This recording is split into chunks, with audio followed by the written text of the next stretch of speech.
रोज एक नई कहानी देखने के लिए चैनल को सब्सक्राइब करें और बेल आइकन दबाना ना भूलें। निशा एक हंसमुख स्वभाव की लड़की थी। निशा को पानी में खेलने का बहुत शौक था। कहने को तो निशा बड़ी हो गई थी, लेकिन निशा का बचपना अभी तक नहीं गया था। ऐसे ही एक दिन निशा अपने कमरे में बैठकर नहाने के लिए कपड़े लेकर नहाने जाती है, तो वो पानी को छूते ही अपनी माँ अनीता को जाकर कहती है, माँ, पानी कितना गर्म हो रहा है।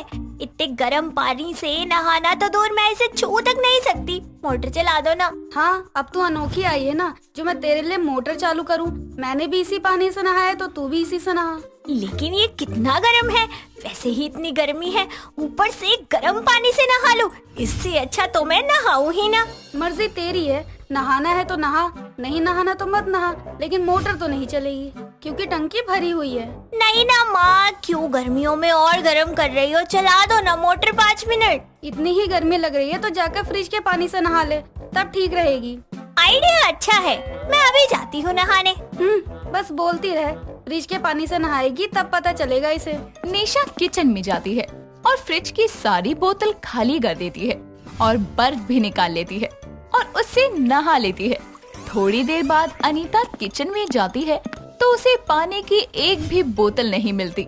वो निशा को आवाज लगाकर बुला कर कहती है, अरे ओ महारानी, पानी पीने के बाद बोतल भर भी दिया करो। अब खाना खाने के समय एक बोतल पानी भी नहीं है। मैंने नहीं पिया पानी, आप मुझे क्यों बोल रही हैं? तूने नहीं पिया तो पानी गया कहाँ? मैंने सारी बोतलें भरी थी और अब एक भी नहीं है, और ना ही फ्रिज में बर्फ है। अच्छा, वो आपने ही तो बोला था फ्रिज के पानी से नहा ले, तो मैंने नहा लिया। अब जाकर राहत मिल रही है। ना स्पीडी, मैंने तुझे ऐसे ही बोला था और तूने सच में ही नहा लिया। लड़की, इतने ठंडे पानी से नहा लिया, तबीयत खराब हो जाएगी तेरी। अरे माँ, टेंशन ना लो, कुछ नहीं होना मुझे। बल्कि फ्रिज के पानी से नहाकर तो मुझे और भी अच्छा लग रहा है। इतना बोलकर निशा अपने कमरे में चली जाती है और थोड़ी देर बाद उसे जुकाम हो जाता है। लेकिन वो अनीता को कुछ नहीं बताती और ना ही उसके सामने जाती। अगले दिन निशा को देखने लड़का शांतनु अपनी माँ शांति के साथ आया होता है और अनीता थोड़ी देर बाद निशा को बुलाती है। निशा को ऐसे छींकते हुए देखकर शांति कहती है, अरे क्या हुआ बेटा, इतना जुकाम कैसे हो रखा है? ठीक तो हो ना तुम? वो मैंने कल बर्फ खा ली थी, इसीलिए मुझे थोड़ा जुकाम हो गया है, बाकी कोई बात नहीं। हाँ, इतनी गर्मी हो रही है, सब अपने अपने जुगाड़ करते रहते हैं। मैंने तो मना किया था इसे, ठंडा मत खा, लेकिन नहीं मानी और हो गया जुकाम। कोई बात नहीं, ये तो होता रहता है। वैसे निशा बहुत ही सुंदर है, मुझे तो बहुत अच्छी लगी। क्यों माँ, आपको कैसी लगी? अब अच्छी है तो तारीफ ही होगी ना। बहन जी, मुझे तो ये रिश्ता मंजूर है। आप भी बता दीजिए क्या राय है आपकी? जी, नेकी और पूछ पूछ, मुझे रिश्ता मंजूर है। बस आप जल्दी से तारीख फिक्स करो। दोनों की शादी फिक्स हो जाती है और कुछ ही दिनों में दोनों शादी कर लेती हैं। शादी के बाद निशा घर को बहुत अच्छी तरह संभाल लेती है। एक दिन निशा अपने कमरे में बैठी हुई कहती है, आय हाय, कितनी गर्मी है। अब तो ऐसा लग रहा है एसी भी मर गया। मुझसे तो बर्दाश्त नहीं होगा। जा रही हूँ, मम्मी का आइडिया ही अप्लाई करती हूँ। फ्रिज के पानी से नहा लेती हूँ, थोड़ा गर्मी से राहत मिल जाएगी। इतना बोलकर निशा पूरा फ्रिज का पानी बर्फ खाली कर देती है और ठंडे ठंडे पानी से नहा लेती है और जाकर एसी फुल करके और पंखा भी चलाकर सो जाती है।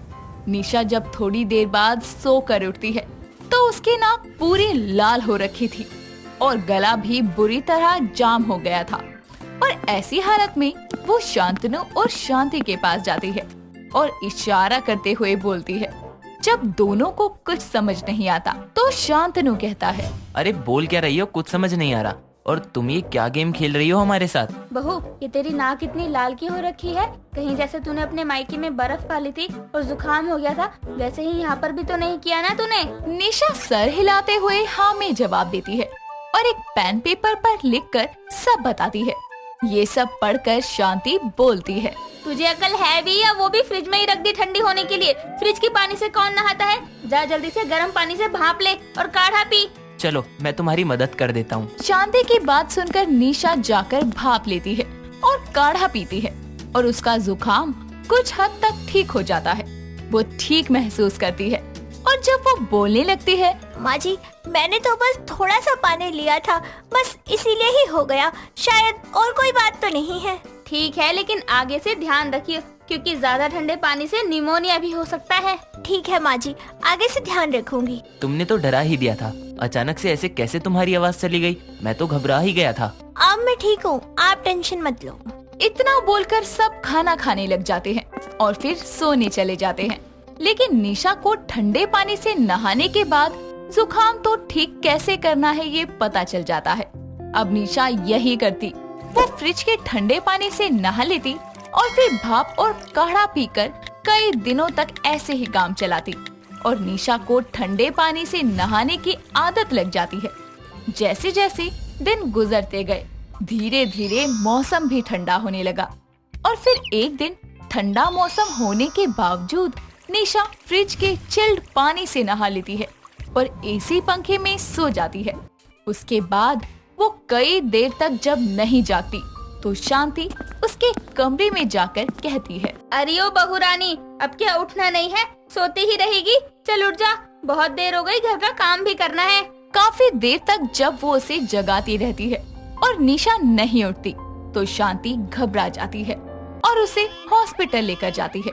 थोड़ी देर में वहाँ पर शांतनु और अनीता भी आते हैं और डॉक्टर उसका इलाज करते हैं और इन लोगों के पास आकर बोलते हैं, इनकी हालत बहुत खराब है, इन्हें निमोनिया हो गया है और इन्होंने इतना ज्यादा ठंडा पानी अब्सॉर्ब कर लिया है कि इनके शरीर में खून जम गया है। लेकिन ये अचानक से कैसे हो गया? अभी तक तो ठीक ही थी।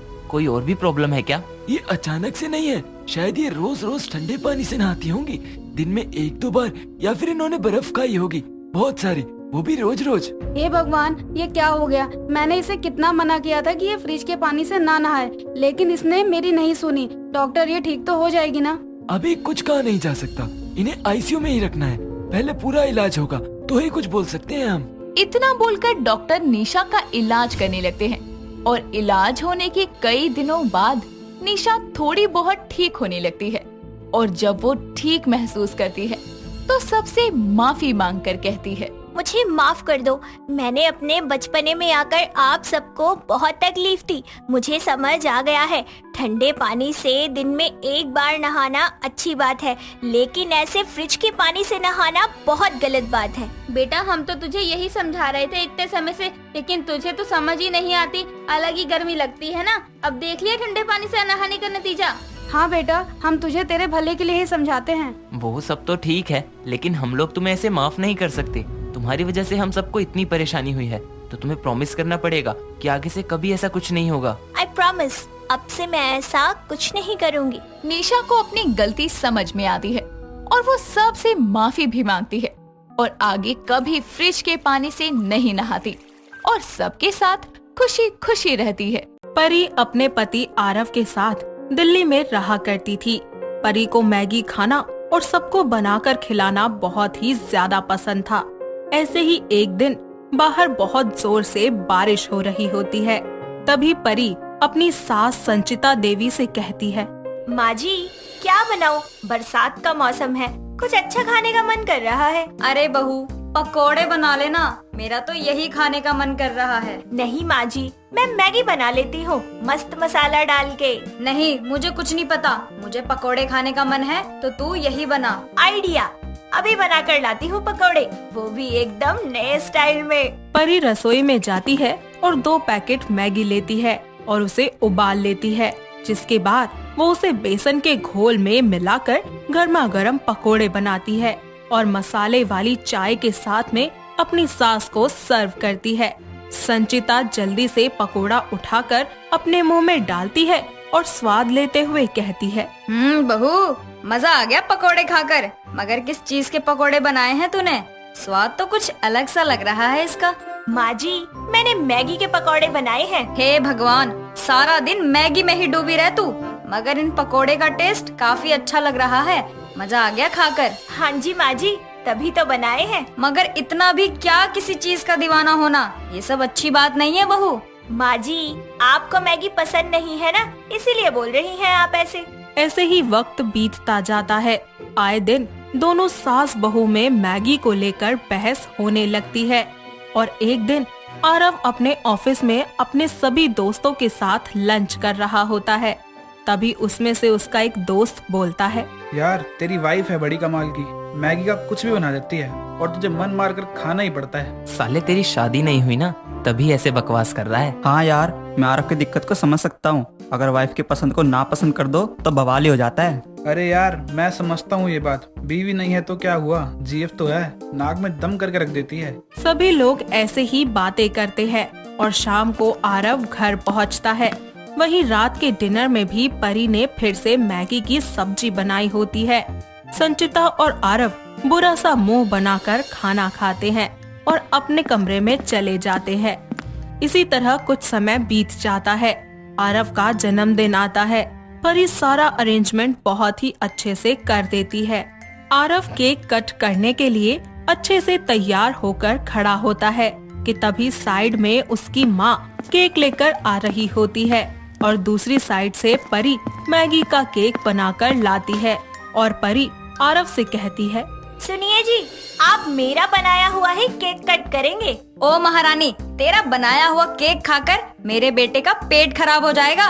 माँ जी, आप तो बस मेरी मैगी की रेसिपी में ना कमियां ही निकाल सकती हैं और कुछ तो आता नहीं आपको। बोला ना कि आरव पहले मेरा दिया हुआ केक काटेगा, समझी? मैंने बोल दिया ना कि मेरा मैगी से बना हुआ केक कट होगा पहले, तो मतलब वही कट होगा। अरे बस करो आप दोनों, ये क्या चूहे बिल्ली की तरह लड़ रहे हो? आरव अपनी माँ और पत्नी की बात मानकर अपने दोनों हाथों से एक एक केक को कट कर देता है और दोनों हाथों से एक तरफ माँ को और दूसरी तरफ अपनी पत्नी को केक खिलाता है।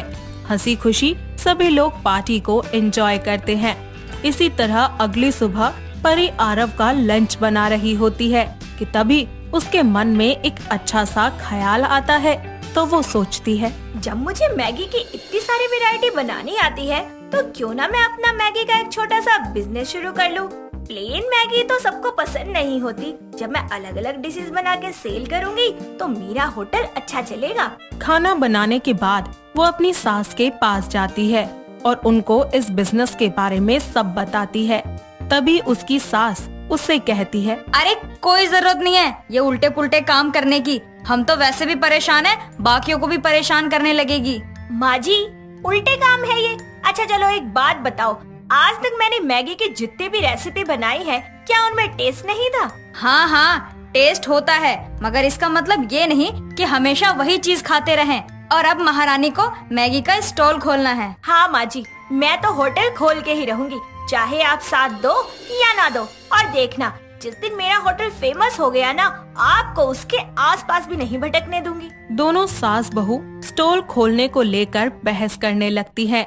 समय बीतता जाता है और एक दिन परी आरव से इस बारे में बात करती है और उससे कहती है, आरव, मुझे ना मैगी का स्टॉल खोलना है, क्या तुम मेरा साथ दोगे? अरे पागल, खुद को मास्टर शेफ समझती हो क्या? मगर उससे कम भी नहीं समझती हूँ खुद को। मेरे पास तुम्हारी इन फालतू बातों के लिए ना टाइम नहीं है। शादी करते वक्त तो इतने वादे किए थे, हर जगह साथ दूंगा, हमेशा साथ निभाऊंगा। अब क्या हुआ, हवा हो गई ना सारी चीजें। करती रहो बकबक, मैं चला। परी आरव को बहुत समझाती है मगर आरव भी उसको मना कर देता है।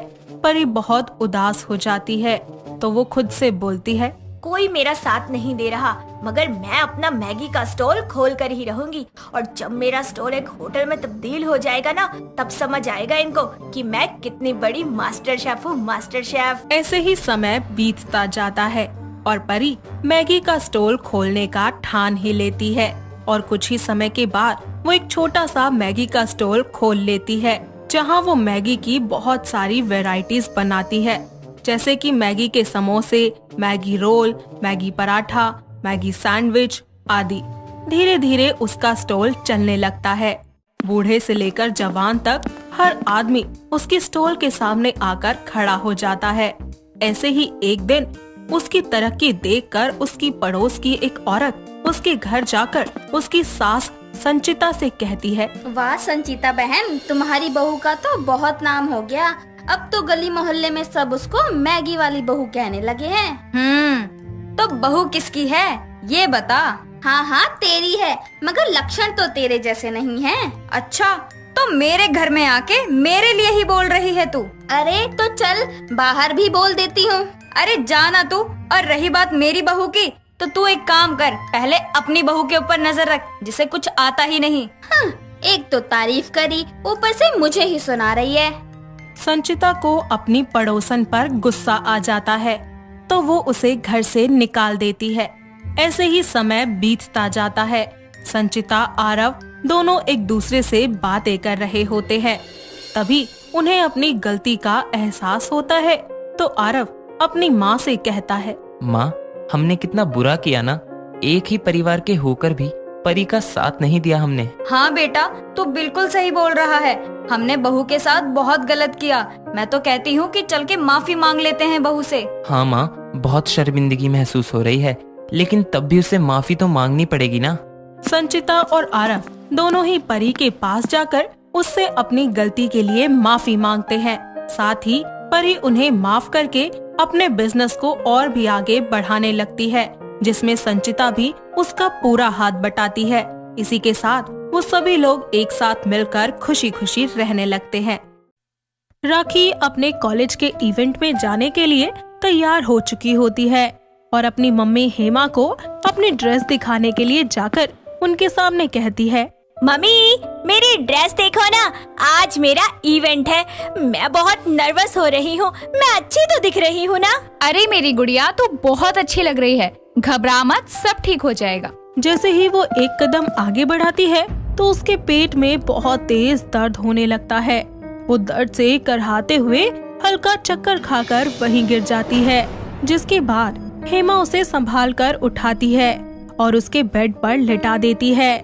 जब वो 5 मिनट के बाद हॉटपैड और चाय लेकर दोबारा अपनी बेटी के कमरे में आती है तो देखती है कि उसकी बेटी कमरे में है ही नहीं।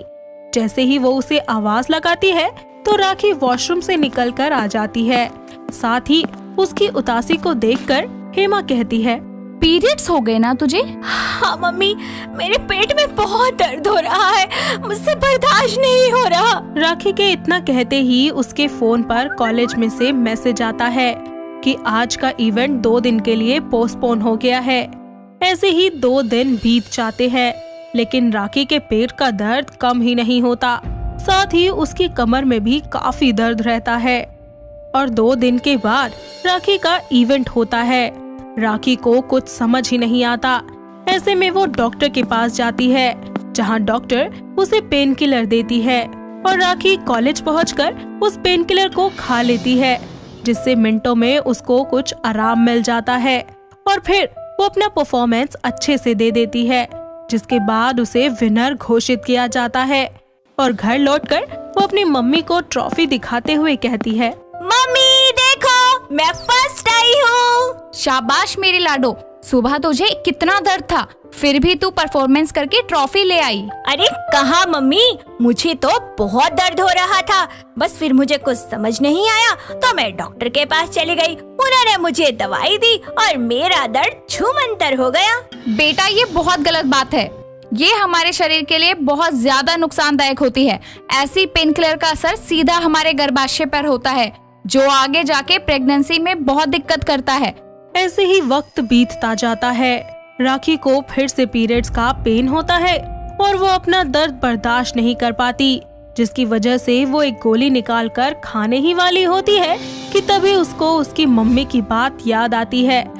लेकिन अगले दिन उसे फिर से बहुत दर्द होता है और पीरियड्स के 3 दिन वो कॉन्टिन्यूसली दवाई का सेवन करती है और कहती है, सॉरी मम्मी, आपने मना किया था, लेकिन फिर भी इस बार दवाई खा ली है। मुझसे ये दर्द बर्दाश्त ही नहीं होता, क्या करूं मैं?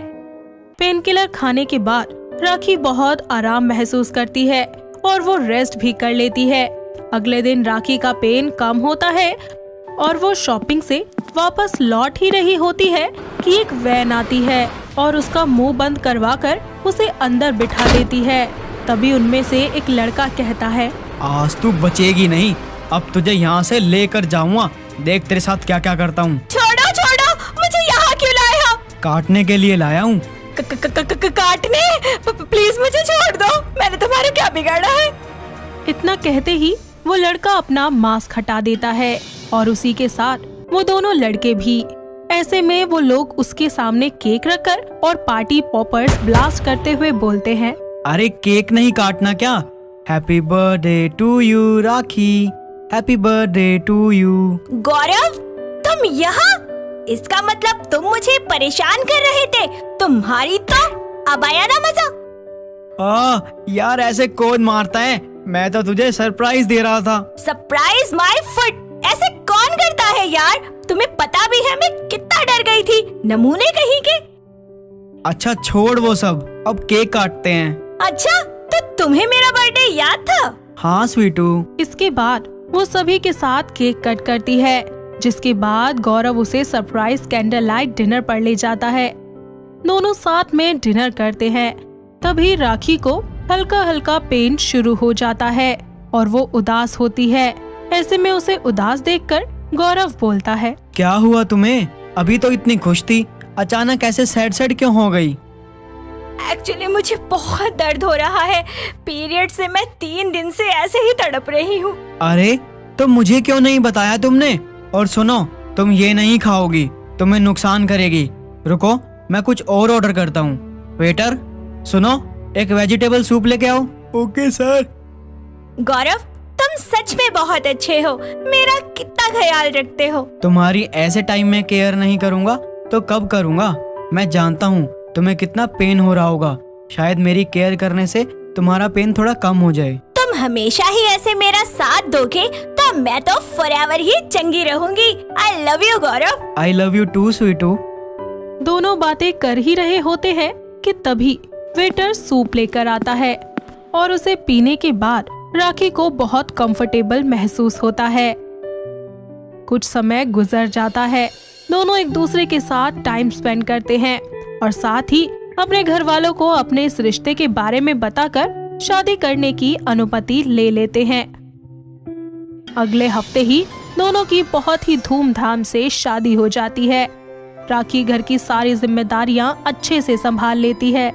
ऐसे ही एक दिन राखी रसोई में खाना बना रही होती है कि तभी उसकी सास निर्मला वहां आती है और उससे कहती है, अरे बहू, मैंने ना मन्नत मांगी थी कि अगर मेरे बेटे की शादी अच्छे से निपट जाएगी तो मैं अपने घर में जगराता करवाऊंगी। इसीलिए मैंने पंडित जी से बात करके अगले हफ्ते ही घर में जगराता रखवाया है। ठीक है माँ जी, मैं तैयारी शुरू कर देती हूँ। हाँ बहू, ये लिस्ट दे दी है, अब जा और हलवाई वाले से बात कर लियो। निर्मला की बात सुनकर वो जगराते की तैयारियां करने लगती है। 3 दिन बीत जाते हैं और उसे दर्द फिर से महसूस होता है, जिससे राखी सब समझ जाती है और कैलेंडर को देखकर कहती है, ओह नो, मेरे तो पीरियड्स आने वाले हैं। अब मैं क्या करूं? अगर मुझे पीरियड्स हो गए तो मैं पूजा में नहीं बैठ पाऊंगी और इतने सारे काम वो कौन करेगा? क्या करूं, कुछ समझ नहीं आ रहा।